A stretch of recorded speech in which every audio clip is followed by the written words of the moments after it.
Hello नमस्कार. मी शर्मिला माझ्या या यूट्यूब चॅनलमध्ये तुमच्या सगळ्यांचं खूप खूप खूप स्वागत करते. सर्वांना सर्वप्रथम श्री स्वामी समर्थ.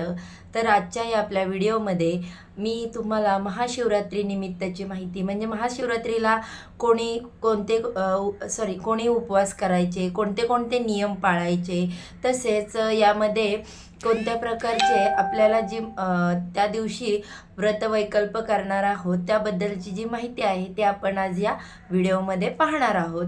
तर कृष्ण पक्षामध्ये येणाऱ्या रात्रीला महाशिवरात्र असे म्हटले जाते. तसं म्हटलं तर शिवरात्र ही प्रत्येक महिन्यालाच येते, पण जी कृष्ण पक्षाच्या माघ महिन्यामध्ये कृष्ण पक्षात येणाऱ्या महाशिवरात्रीला मोठी महाशिवरात्र मानली जाते. त्यावेळेस आपण भगवान शंकरांची अगदी विधिवतपूर्वक व्रत करतो, पूजा अर्चा करतो आणि या दिवसापासून रात्र जी आहे ती छोटी आणि दिवस हा मोठा होत जातो. तसेच आता आपण इथे बघणार आहोत ही महाशिवरात्रीची जी पूजा आहे ती कशा प्रकारे करायची किंवा या महाशिवरात्रीच्या दिवशी नियम कोणते कोणते पाळले पाहिजेत. चला तर मग आपण आता व्हिडिओला सुरुवात करूया.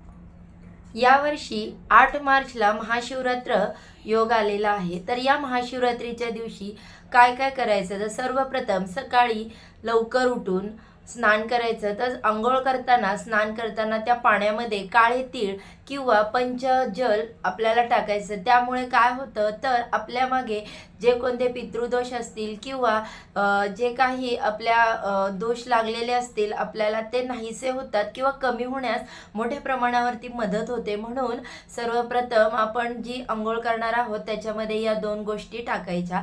त्याच्यानंतर आपलं आंघोळ झाल्यानंतर घरातील वातावरण सगळं निर्मळ आणि स्वच्छ होईल अशा प्रकारे घर स्वच्छ करायचं आणि घरामध्ये मंगलमय आणि आनंदी वातावरण निर्माण करायचं.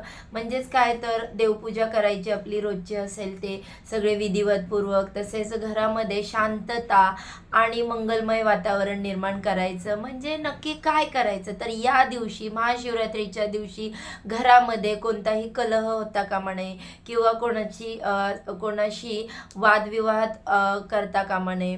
आणि सगळ्यात महत्त्वाचं म्हणजे आपण ज्या दिवशी महाशिवरात्र व्रत करणार आहोत त्या दिवशी घरात कोणत्याही प्रकारचा मद्यपान आणि धूम्रपान अजिबात करायचं नाही किंवा मांसाहार करायचा नाही. कोणीही कितीही मांसाहार करणारी व्यक्ती असेल तरी त्या दिवशी ह्या गोष्टी कटाक्षाने पाळणे हे गरजेचेच आहे. ही खबरदारी घरातील स्त्रियांनी घ्यायची खूप महत्त्वाची आहे. तर हे सगळ्यात पहिला नियम आहे की महाशिवरात्री दिवशी घरामध्ये कोणत्याही प्रकारचं धूम्रपान किंवा मांसाहार किंवा एखाद्या व्यक्तीला दारू वगैरे पिण्याची खूप सवय असते तर किमान 1 दिवस तरी तो हे सगळ्या गोष्टी टाळल्या पाहिजेत. त्याच्यानंतर या महाशिवरात्रीच्या दिवशी व्रत कसे करायचे आणि त्याचे नियम काय काय आहेत. तर व्रत करताना आपण सर्वप्रथम जो महाशिवरात्रीचा दिवस आहे तो का उपवास केला जातो, व्रत का केले जाते, तर आपल्याला वर्षातील काही जणांना सोमवारचे उपवास करणं जमत नाही किंवा प्रदोष जो व्रत असतं ते करणं जमत नाही. तर हे महाशिवरात्रीचं जे व्रत करतात त्याच्यामुळे प्रदोष व्रत आणि सोमवार हे केल्याचे पुण्य जे आहे ते आपल्याला मिळते. शिवरात्रीचे व्रत करताना आपण खूप त्या दिवशी अगदी मनोभावे शंकराची आराधना करतो, सेवा करतो. अनेक प्रकारच्या ज्या शंकराचे जे पुस्तकं येतात धार्मिक ते आपण व्रतवैकल्पामध्ये त्याचे वाचन करतो, पूजन करतो. पण हे सगळं करतो मान्य आहे, पण याचबरोबर एक महत्त्वाची गोष्ट म्हणजे हे व्रत करताना कोणाबद्दल वाईट विचार करायचा नाही, मनामध्ये दुसऱ्यांबद्दल वाईट विचार आणायचे नाही. आपले कर्म चांगले ठेवायचे, आपले विचार आणि जे आपल्या मनामध्ये जे विचार येतात ते कोणाबद्दल वाईट नसावे. तरच ह्या जो आपला महाशिवरात्रीचा उपवास आहे त्याचे फळ आपल्याला मिळते. भगवान शंकर हे अतिशय भोळे आणि वैरागी देव आहेत. त्यांना आपण अगदी मनोभावे हात जोडून प्रार्थना करू, पूजा करू, आपल्याला जे हवं तर ते इच्छा आपली पूर्ण करतात. पण एक लक्षात ठेवायचं, जेवढे ते भोळे आहेत त्याचबरोबर ते रागीटही खूप आहेत. त्यांना भरपूर मोठ्या प्रमाणावरती राग देखील येतो. म्हणजेच त्यांना राग येईल अशा गोष्टी किंवा अशा काही जे नियम आहेत ते या नियमांचे पालन या उपवासामध्ये करणं खूप महत्त्वाचं मानलं जातं. आता आपण या उपवासामध्ये हा उपवास कोणी करायचा, कसा करायचा हे देखील पाहूया. आता हा जो महाशिवरात्रीचा उपवास आहे हा कोणीही करू शकतो. त्याला नियम अटी असे काही नाही आहेत. याच्यामध्ये प्रत्येक वेळेस एक प्रश्न निर्माण होतो की गर्भवती स्त्रियांनी हा उपवास करायचा का?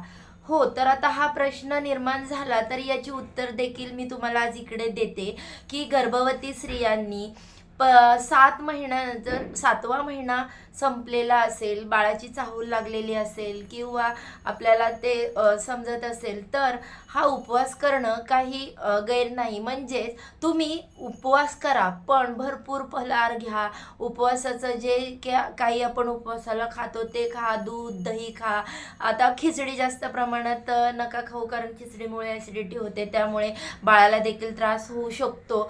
त्यामुळे हे कारण आहे की आपल्याला गर्भवती स्त्रियांना उपवास करणं वर्ज्य सांगितलेलं आहे. पण याच्यामागे असं धार्मिक कार्य जे काही कारण आहे ते नाही सांगता येत. बाळाच्या काळजीपोटी हा उपवास करू नये असं सांगितलं जातं. पण जर भरपूर फलाहार घेऊन आणि उपवासाचं जे काही पदार्थ आहेत ते खाऊन जर उपवास केला, बाळाची काळजी घेतली तर हा उपवास चालू शकतो केला तरी.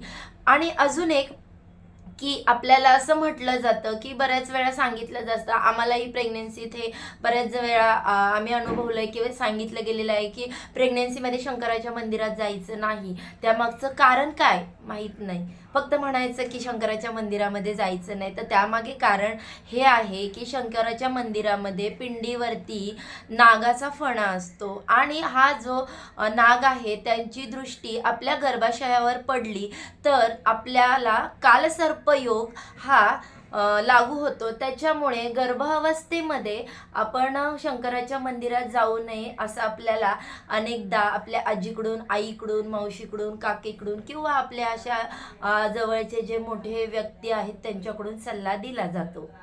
दुसरा एक नियम म्हणजे आपल्याला जर मासिक धर्म असेल किंवा सुतक असेल किंवा विटाळ असेल तर हा उपवास करायचा का, कसा करायचा? तर हो, मासिक धर्म आला तर साहजिकच आपण उपवास करू शकतो. उपवास करायला कोणतंही बंधन नसतं, पण आपण यामध्ये सेवा करू शकत नाही कोणत्याही प्रकारची. तर आता मग यावेळेस काय करायचं? जर मासिक धर्म असेल तर उपवास करायचा. यूट्यूबवरती शंकराची गाणी किंवा जे मंत्र स्तोत्र जे आहेत आपण ज्या सेवा करणार आहोत ते आपण श्रवण करायचं यूट्यूबवरती आणि उपवास मनोभावे करायचा. देवाला मनोभावे पूजा करायची, त्यांची आराधना करायची, पण मनामध्ये. आपण देवाला त्यावेळेस हात लावू शकत नाही. भगवान शंकर हे अतिशय प्रेमळ आणि खूपच असे शांत देव आहेत. पण जेवढे ते शांत आहेत तेवढेच ते रागीट सुद्धा आहेत. ज्या आपण ह्या महाशिवरात्रीच्या दिवशी जो अभिषेक करणार आहे भगवान शंकरांना, ते अभिषेक करताना जे अभिषेक पात्र आहे म्हणजे आपण जी पिंड ज्याच्यामध्ये ठेवणार आहोत ते तांब्याचं नसावं. कारण काय? याच्या मागचं कारण असं आहे की आपण जेव्हा दूध अभिषेक करतो किंवा दही वगैरे, दुधाने दही आणि पंचामृताने अभिषेक करतो तर त्याचं आणि तांब्याचं हे जेव्हा एकत्रीकरण होतं त्यावेळेस त्याच्यामध्ये विष निर्माण होतं. म्हणजेच असं आपल्याला एखाद्या वेळेस तुम्ही बघा, तांब्याच्या भांड्यामध्ये तुम्ही रात्रभर दूध दही ठेवून बघा, दुसऱ्या दिवशी जर ते तुम्ही ग्रहण केलं तर त्याचा एक कडवटपणा तुम्हाला जाणवतो, म्हणजेच त्याच्यामध्ये तो विष तयार होतं. तर हे विष हे झालेलं तयार झालेलं विष आपण शंकरांना वाहणार आहोत का? तर नाही. त्याच्यामुळे अभिषेक पात्र हे कधीही तांब्याचं नसावं किंवा ते तांब्याच्या फुलपात्राने कधीही भगवान शंकरांना अभिषेक करता कामा नये. म्हणून हे इथे सांगितलं, तुम्ही स्टीलच्या वाटीने करा किंवा पेल्याने करा किंवा जर त्या अभिषेक पात्रामध्ये जर तुमच्याकडे ते पितळेचं असेल तर त्याच्यावरती स्टीलची वाटी जी आहे ती पालथी घाला आणि त्याच्यावरती तुम्ही ती शंकराची पिंड ठेवू शकता.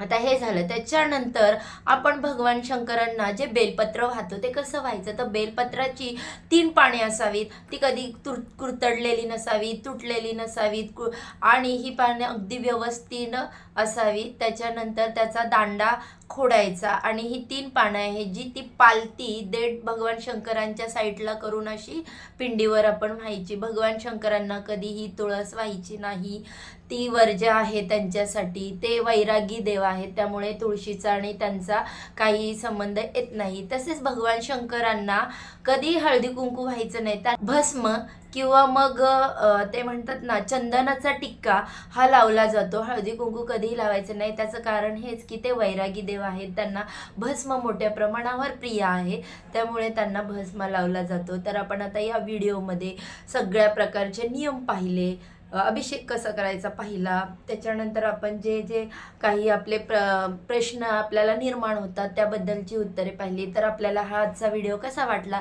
तो मला नक्की जरूर सांगा. आपल्या चॅनलला लाईक करा, शेअर करा आणि सबस्क्राईब करा. आणि आजचा हा व्हिडिओ इथेच आपण संपूया. सर्वांना श्री स्वामी समर्थ. ओम नमः शिवाय.